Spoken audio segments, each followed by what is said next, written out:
ఎప్పటి నుంచో కూడా రాజకీయాల్లో ఒక మంచి పేరు, ఆయనతో కలిసి చెంచు కృష్ణ చైతన్య ఆయన కూడా మొన్నటి ఒక కాన్స్టిట్యున్సీ ఇన్ఛార్జిగా ఉండి ఈరోజు మళ్ళా మన పార్టీలోకి వచ్చారు. వారిని కూడా మనస్ఫూర్తిగా పార్టీలోకి స్వాగతం పలుకుతున్నా. చీరాల మాజీ శాసనసభ్యులు మన మిత్రులు మళ్ళా సొంత ఇంటికి వచ్చాడు రామారావు గారు.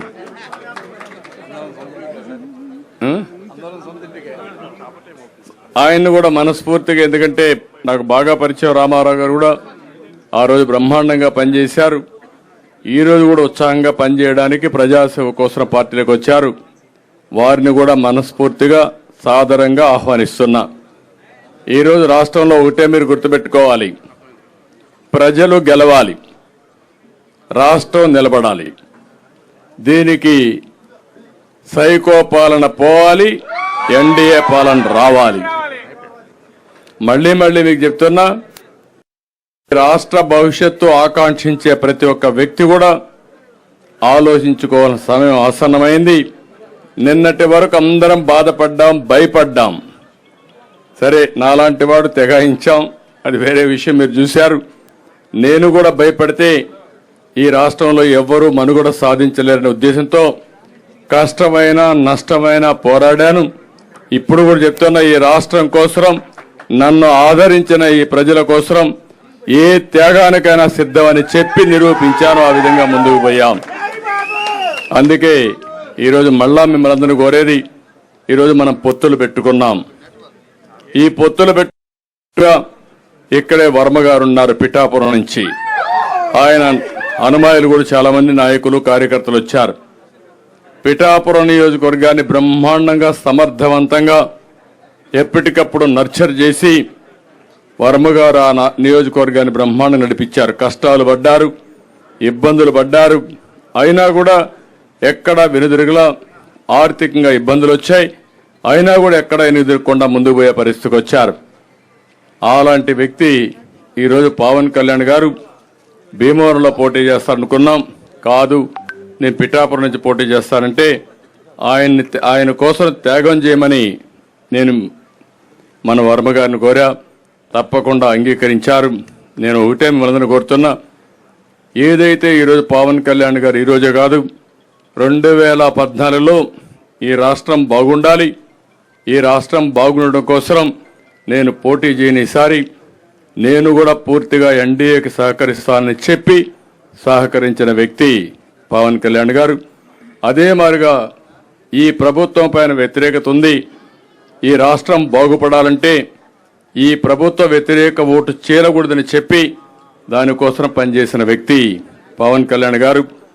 అలాంటి వ్యక్తి అక్కడ పోటీ చేసినప్పుడు ఒక పొత్తు ధర్మంలో వర్మ గారికి ఇబ్బంది ఉంటుంది, కార్యకర్తలకు ఇబ్బంది ఉంటుంది. కానీ ఆ పొత్తును మనం నెరవేర్చవలసిన బాధ్యత కూడా ఉంటుంది. నేను అందుకే వారికి ఒక మాట చెప్పాను, మీరు ఎమ్మెల్యేగా రాలేరు, కానీ ఆ నియోజకవర్గం తరపున ఎమ్మెల్సీగా మొదటి ఇచ్చే ఎమ్మెల్సీలో మీరు ఉంటారు.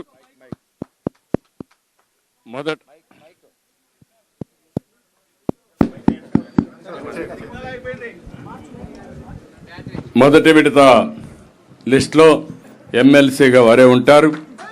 శాసన మండలికి వస్తారు. శాసన మండలికి రావడమే కాకుండా రేపు భవిష్యత్తులో నాకు కూడా కొంత బాధ్యత ఉంది, క్షత్రియులకు న్యాయం చేయాలి. అలాంటి న్యాయం చేసే దాంట్లో ప్రమోషన్లో మొట్టమొదటిగా వర్మ గారు ఉంటారని చెప్పి మరొకసారి మీ అందరికీ తెలియజేసుకుంటూ, ఇంకొక పక్కన కార్యకర్తలందరినీ కోరుతున్నా, ఈరోజు వర్మ గారంటే అభిమానంగా ఉండే ప్రతి ఒక్కరూ పవన్ కళ్యాణ్ గారిని గెలిపించుకోవాలి. అతిపెద్ద మెజారిటీ, చరిత్రలో ఎప్పుడు రానంత మెజారిటీ రావాలి.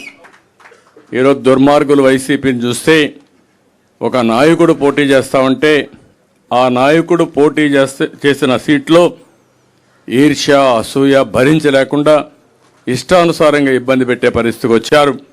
నేను అందుకే ఈ రోజు నుంచి మిమ్మల్ని కోరుతున్నా, ఎక్కడ కూడా ఒక చిన్న ఇది రాకుండా మీరే వర్మ క్యాండిడేట్ అయితే ఎట్లా పనిచేస్తారో దానికంటే 10 రెట్లు ఎక్కువగా పనిచేసి పవన్ కళ్యాణ్ గారిని బ్రహ్మాండమైన మెజారిటీతో గెలిపించవలసిందిగా ప్రతి ఒక్కరిని కోరుకుంటూ ఈరోజు మాగుంట రాక ఏమీ మీకు అనుమానం లేదు. ఈరోజు చూస్తే మొత్తం ఒంగోలు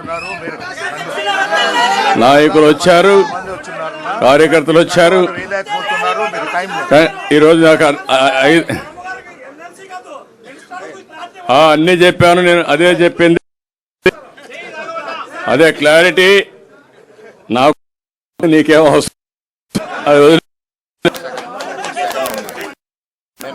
ఒక సెకండ్. కాబట్టి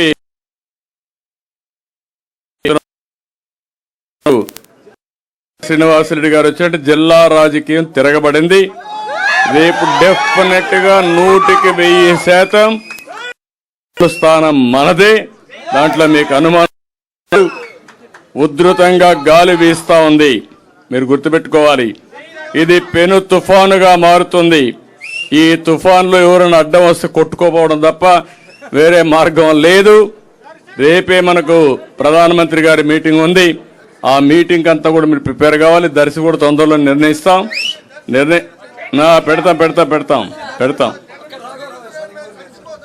ఏం చచ్చిపోవక్కర్లేదు, నువ్వు ధైర్యంగా ఉండు.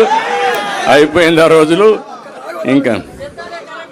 కాబట్టి అవన్నీ కూడా ఏం చేయాలో చేస్తా అని చెప్పి తెలియజేసుకుంటూ ఒక్క నిమిషం వర్మ గారు మాట్లాడు. Only 1 minute.